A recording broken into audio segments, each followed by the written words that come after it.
നമുക്ക് ഈ പുറം ലോകത്തേക്ക് വിഷുവിൻ്റെ കാഴ്ചകൾ നമ്മൾ കാണിക്കുന്നത് പോലെ ഈ 24 ഫ്ലവേഴ്സിൻ്റെ ഉള്ളിലും വിഷു കാഴ്ചകളുണ്ട്. മാത്രമല്ല വിഷുവിന് എല്ലാ ഒരുക്കങ്ങളും നമ്മൾ ഉള്ളിൽ നിന്നും പൂർത്തിയാക്കിയിട്ടുണ്ട്. നമ്മുടെ ന്യൂസ് ഡെസ്കിലേക്കുള്ള കാഴ്ചയിലേക്കാണ് നമ്മൾ പോകുന്നത്. നമുക്കൊപ്പം KR ഗോപികൃഷ്ണൻ, പ്രവിത ലക്ഷ്മി, പ്രജിൻ സി കണ്ണൻ ഈ 3 പേര് ചേരുന്നുണ്ട്. അപ്പോൾ അവരോടുള്ള വിഷു ചിന്തകൾ എന്തൊക്കെയാണെന്ന് നമുക്കൊന്ന് ചോദിച്ചിട്ട് നമുക്ക് കേരളത്തിലെ ചില ക്ഷേത്രങ്ങളിലെ ലൈവ് നമുക്ക് സംപ്രേഷണം ചെയ്യാനുണ്ട്. അപ്പോൾ ഗുഡ് മോർണിംഗ് വിഷു ആശംസകൾ 3 പേർക്കും. വളരെ സന്തോഷം. നിങ്ങളെങ്ങനെ വളരെ ഐശ്വര്യത്തോടെ കണ്ടപ്പോഴേ ഈ വാർത്താ മുറിയിലൊക്കെ തന്നെ ഇങ്ങനെ പൂക്കളൊക്കെ ഇങ്ങനെ വാരി വെതറിയിട്ടേക്കുന്നു തോന്നുന്നു. അപ്പോൾ പ്രവിത ലക്ഷ്മി, വിഷുവിൻ്റെ ഓർമ്മകൾ എന്തൊക്കെയാണ്, പറയൂ. വിഷു നല്ല ഓർമ്മയല്ലേ SKN? വിഷു ആയി കഴിഞ്ഞാൽ നമ്മൾ ആദ്യം ആലോചിക്കുന്നത് കണിയെക്കുറിച്ചാണ്. വിഷുക്കണി കാണണം. അത് കഴിഞ്ഞാൽ പിന്നെ ഒറ്റ കാര്യമുള്ളൂ, വിഷുക്കൈ നീട്ടം. അപ്പൊ ഞാൻ എന്താ ഇങ്ങനെ ഗോപിച്ചേട്ടൻ്റെ അടുത്ത് ചോദിച്ചോണ്ടിരിക്കായിരുന്നു, വിഷുക്കൈ നീട്ടം തരുന്നില്ലേ? ഗൂഗിൾ പേ ആയിട്ട് ഇറങ്ങിയിട്ടുണ്ട്. എന്നോട് പറഞ്ഞു മൂത്ത ആൾക്കാരെ ഇളയ ആളുകൾക്ക് വിഷുക്കൈ നീട്ടം കൊടുക്കണം, ഗൂഗിൾ പേ കാണിച്ചു.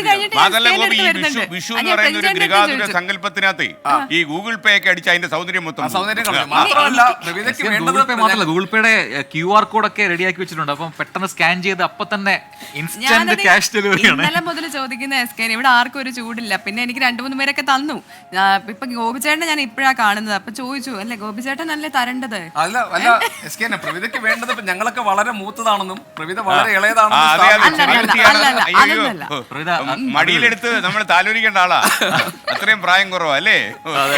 അപ്പൊ പ്രജിൻ, ഈ വിഷുക്കാലത്ത് നമുക്ക് മേടപ്പൊന്നണിയുന്ന മനോഹരമായ ഒരു പല്ലവിയോടെ നമുക്ക് ആരംഭിക്കാം. പ്രജിൻ സി കണ്ണൻ, കാര്യം പ്രജിൻ സി കണ്ണനെ കണ്ടാലുടൻ ഇപ്പൊ വാർത്ത പറയുമെന്നല്ല ആൾ അന്വേഷിക്കുന്നു, പാട്ട് പാടുമെന്നുള്ളതാണ്. പാടാം നമുക്ക്. മേടമാസ പുലരി തുടങ്ങുന്ന പാട്ട് തന്നെ ഒന്ന് പാടാം. ആയിക്കോട്ടെ. പ്രവിത ലക്ഷ്മിക്ക് വേണമെങ്കിൽ അത് യുഗ്മഗാനമാക്കി മാറ്റാം. ഏത് പാട്ടാണെന്ന് എനിക്ക് മനസ്സിലായില്ല. പാടി തുടങ്ങിക്കോ, അറിയാമെങ്കിൽ പാടാം. മേടമാസ പുലരി കായലിൽ ആടിയും കതിരാടിയും നിന്നീല നയന ഭാവമായി മേടമാസപ്പുലരി കായലിൽ ആടിയും കതിരാടിയും നിന്നീല നയന ഭാവമായി മേടമാസപ്പുലരി കായലിൽ. അടിപൊളി വിശ്വാസംസകൾ. Thank you Prajin.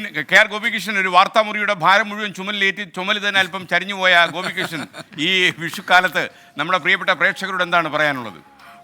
വിഷു ഇപ്പോൾ SK നമുക്കറിയാം, ഒരു വർഷാരംഭമാണ് വിഷു എന്ന് പറയുന്നത്. അതുകൊണ്ട് എല്ലാവർക്കും വിഷു ആശംസകൾ നേരുന്നതിനൊപ്പം തന്നെ ഈ വർഷം വളരെ സമ്പൽ സമൃദ്ധമായ സമാധാനത്തിൻ്റെ സന്തോഷത്തിൻ്റെതൊക്കെ ആയി മാറട്ടെ.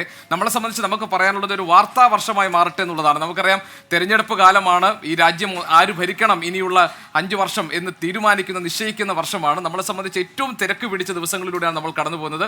അപ്പോൾ ഇതൊരു സമ്പന്നമായ ഒരു വാർത്താ വർഷമാകട്ടെ. എല്ലാ പ്രേക്ഷകർക്കും സമൃദ്ധിയുള്ള സമ്പന്നമായ സമാധാനത്തിൻ്റെതാകട്ടെ വിഷു. അതാണ് പ്രേക്ഷകരോട് പറയാനുള്ളത്. നിങ്ങൾക്കെല്ലാം വിഷു കണി തന്നിരിക്കുന്നു.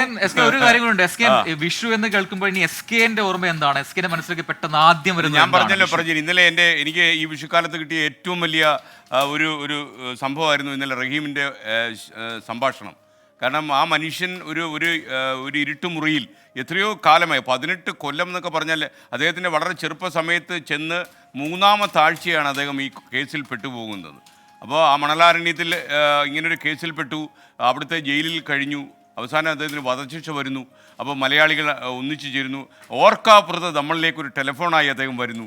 അതിപ്പോൾ അതൊക്കെയാണ് ഈ വിഷുക്കാലത്തിൻ്റെ ഏറ്റവും വലിയ ഓർമ്മ. എൻ്റെ ജീവിതത്തിൽ മറക്കാനാകാത്ത, ഒരുപക്ഷേ ഒരു വധശിക്ഷ കാത്തു കഴിയുന്ന ജയിലിനുള്ളിലെ ഒരു പ്രതിയോട് നമുക്ക് നമ്മുടെ ചാനൽ വഴി സംസാരിക്കാൻ കഴിഞ്ഞു എന്നുള്ളത് ചെറിയ കാര്യമല്ല. എൻ്റെ ഈ വിഷുക്കാലത്ത് ഒരുപക്ഷേ എനിക്ക് കിട്ടിയ ഏറ്റവും വലിയ കണിയും, ഈ കണി എന്ന് പറയുന്നത് നമ്മൾ 34 കോടി രൂപ നമുക്ക് എല്ലാവർക്കും മലയാളികൾക്ക് സംഭരിക്കാൻ കഴിഞ്ഞു എന്നുള്ളതാണ്. ഏറ്റവും വലിയ ഗിഫ്റ്റ് എനിക്ക് കിട്ടിയത് ഏതാണെന്ന് ചോദിച്ചാൽ അദ്ദേഹത്തിൻ്റെ സംഭാഷണം തന്നെയാണ്. ആ ഉമ്മയുടെ കണ്ണീരിന് അവസാനമാകുന്നു എന്നുള്ളതാണ് ഏറ്റവും വലിയ സന്തോഷം. അപ്പോൾ നിങ്ങൾക്ക് 3 പേർക്ക് മാത്രമല്ല, നമ്മുടെ സെൻട്രൽ ന്യൂസ് ഡെസ്കിലിരുന്ന് ഈ അതിവേഗം ഈ വാർത്തകളൊക്കെ പ്രേക്ഷകരിൽ എത്തിക്കാൻ വേണ്ടി പെടാപ്പാട് പെടുകയും പാടാതിരിക്കുകയും ഒക്കെ ചെയ്യുന്ന ആളുകൾക്ക് കൂടി നമ്മുടെ ആശംസകൾ നേരുന്നു. ഹാപ്പി വിഷു.